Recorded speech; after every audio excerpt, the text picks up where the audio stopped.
You operate under the fundamentally flawed assumption that sleep is a passive state of biological shutdown. You treat your brain like a machine. It simply needs to be powered off to cool down after a long day of output. This is mathematically incorrect. Sleep is not a shutdown sequence.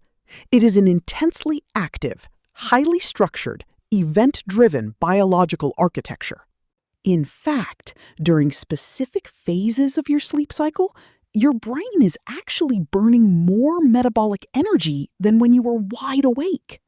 Whilst your physical body is paralyzed, your neurological backend is executing critical, heavy-duty maintenance protocols. If you disrupt this architecture with fragmented sleep, late-night digital consumption, or alcohol, you are not simply feeling tired the next day. You are actively aborting your brain's nightly garbage collection process. You are allowing highly toxic metabolic waste to permanently accumulate in your prefrontal cortex. You are forcing your biological hardware to boot up the next morning with a corrupted operating system. Let us dissect the exact mathematical mechanics of human sleep architecture and how to manually force a deep system reset. Every second you are awake, your neurons are firing, consuming oxygenated glucose and producing metabolic waste. The most dangerous of these byproducts is a protein called amyloid beta. As it builds up during the day, it physically creates cognitive friction, causing that familiar feeling of intense brain fog by 5 p.m. If left uncleared, the long-term accumulation of amyloid beta is the primary biological driver of Alzheimer's disease and severe cognitive decline. To clear this toxic load, your brain executes a mechanical miracle. When you enter deep, slow-wave sleep, your brain cells literally shrink in size by up to 60%. This cellular shrinkage rapidly expands the interstitial space, allowing a high-pressure wave of cerebrospinal fluid to rush through the brain architecture. This is the glymphatic system. It is a biological power wash. It physically scrubs the amyloid beta neurotoxins out of your neural pathways and flushes them into your liver for disposal. But here is the critical failure point. This power wash only activates during deep, non-REM sleep. If you disrupt your deep sleep cycles by looking at a screen in the middle of the night or going to sleep with elevated cortisol, the brain cells instantly swell back to normal size. The wash is aborted. The toxins are permanently trapped. You wake up biologically poisoned. The second critical function of sleep architecture is the event-driven transfer of data. Your hippocampus acts as your brain's short-term RAM. It is highly volatile, low-capacity storage. By the end of the day, it is completely maxed out. You literally cannot absorb any more complex information.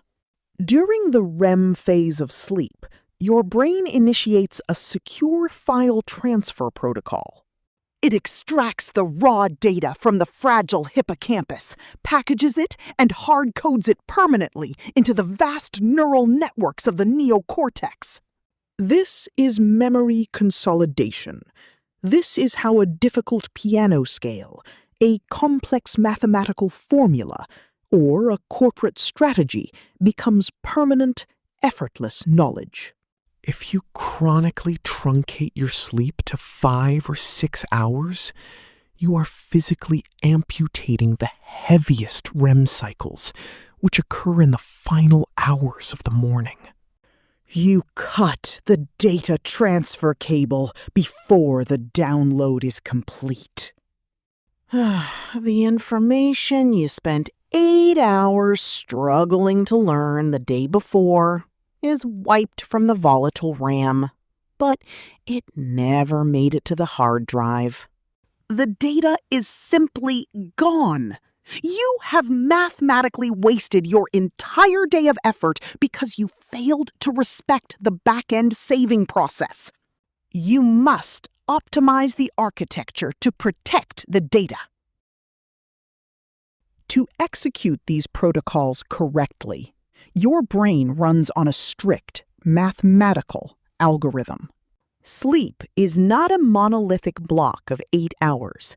It is a sequence of highly structured 90-minute cycles, alternating between the deep glymphatic wash and the REM data transfer. The first 2 cycles of the night are heavily weighted towards deep, slow-wave sleep. This is the physical restoration phase. The final cycles of the morning are heavily weighted towards REM. This is the cognitive and emotional restoration phase. Solid, pure black. A sleek white martini glass vector drops into the center of the graph. The entire graph instantly flatlines into a chaotic, warning orange static line, throwing the stickman off balance.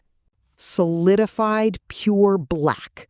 The word sedation in warning orange drops down, heavily crushing the word sleep in clinical blue.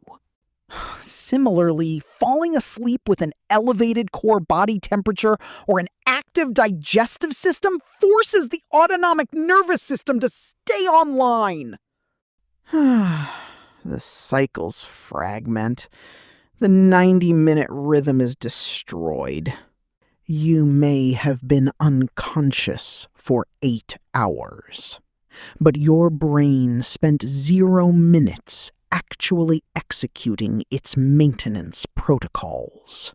You did not sleep.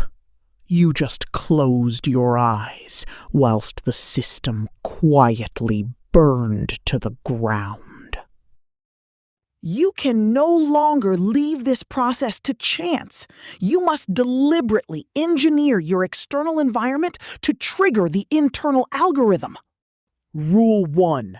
Thermal manipulation.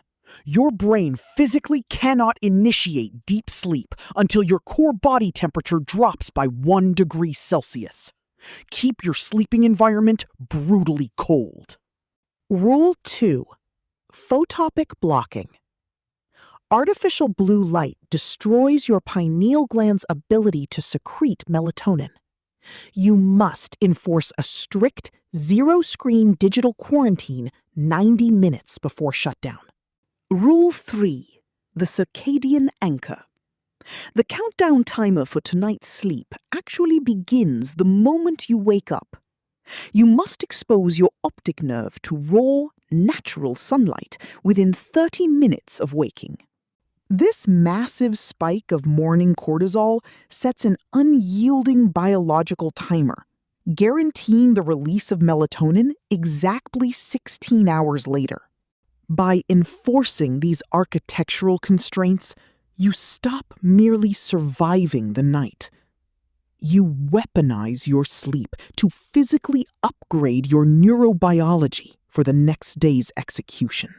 Your memory consolidates. Your amyloid beta is washed away. Your prefrontal cortex is completely primed for deep work. The hardware is secure. The software is updated. But none of this pristine cognitive bandwidth matters if you wake up and immediately surrender your dopamine to an algorithmic feed. You have successfully washed the brain. Now you must protect it. Click here to discover the mathematical reality of dopamine downregulation and learn why checking your phone in the first hour of waking is the ultimate biological vulnerability.